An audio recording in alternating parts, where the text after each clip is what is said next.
तबाही के बाद दोबारा तामीर की काविश। पिछले 8 हफ्तों में दरबदर हो जाने के बाद मुतासरीन अब आहिस्ता आहिस्ता अपनी बिखरी हुई जिंदगी को फिर से जोड़ने की कोशिश कर रहे हैं।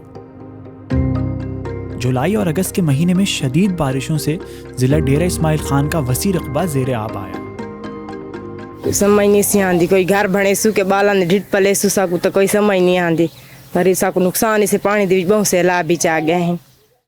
ओ कंध घिर गई, ओ कोठा घिर गए, मंडी छेले 12.5 रुपये, कोई राशन को नहीं, कोई कशे को नहीं, ना कोई तंबू है, ना पीने का पानी है, ना निकासी दा रास्ता है।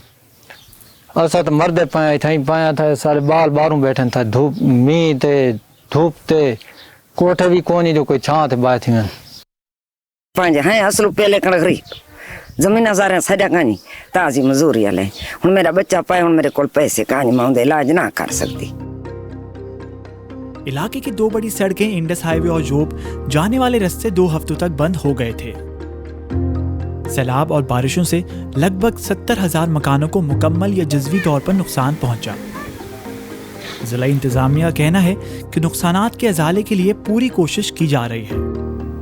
लोगों को तकलीफ है, इसमें कोई शक नहीं है। अभी हम रिहैब की तरफ, जो मैंने आपको कहा कि मुकम्मल तौर पे जिनका घर तबाह हुआ है उनको 4 लाख और जिनका जुज़वी तौर पे घर तबाह हुआ है उनको 1,70,000 से लेके 2 लाख रुपए तक मिलेंगे।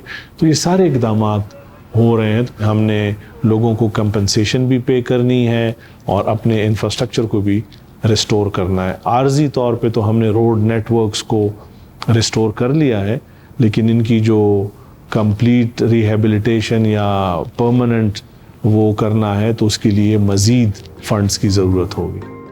इसमें कोई शक नहीं कि आफत बड़ी थी और वसाइल महदूद हैं। बैनुल अक़वामी बरादरी ने कुछ इमदाद भेजी, लेकिन ज़रूरत इससे कहीं ज़्यादा की है। खदशा है कि अगर इन ख़ानदानों की बरवक्त मदद ना हुई तो सर्दियों के आते इनको मज़ीद मुश्किलात का सामना करना पड़ेगा।